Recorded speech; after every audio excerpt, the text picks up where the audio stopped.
committee had actually begun its work before I joined, and when I heard about it, I was really excited because that was before we opened the renovated new hospital.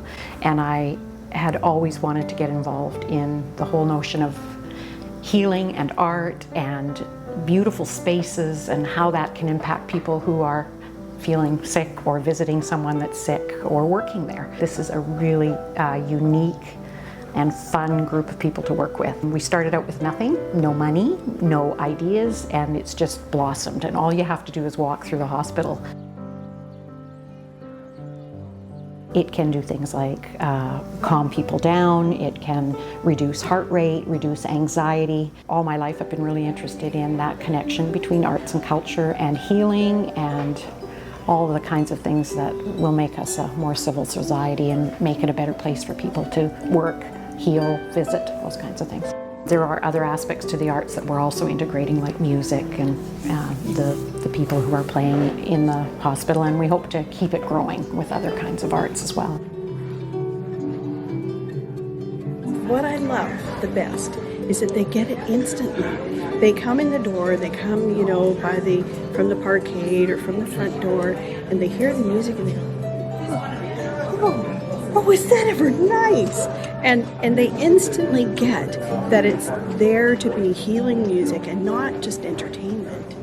And so for me, that is the best reaction that I could possibly get. There was one lady that came and sat down as soon as I started playing. She just closed her eyes and let the whole music wash over her. And I got to talk to her later, and it turns out that she'd been undergoing chemotherapy treatments. And she's going to have a blood transfusion. And so she was really, really washed out. And she stayed for the whole 2 hours that I played. And she came to me afterwards and she says, you know, Debbie, she says, I think I was meant to come here today.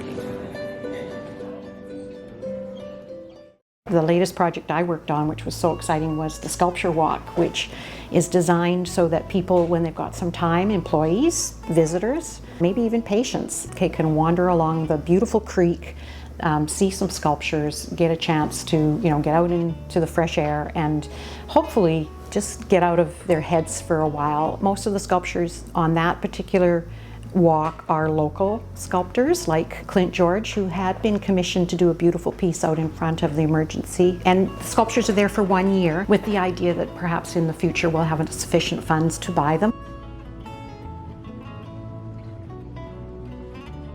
Those photos, the old photos, those are amazing. And I think for people to walk through that new hospital that's been built and seeing all the art pieces in there, it has a sense of different environment. Like, it's very welcoming, you know, for people that would be, you know, it's good images to see when people are in there, you know, and they're sick, or even if they're, you know, when they're leaving, people that are visiting in general. I mean, it just makes for a comfortable place. I think any kind of artwork anywhere makes for a comfortable place to be anywhere. I can only speak from my own personal experience, but I'm highly impacted by my environment. I know that I feel different in different places.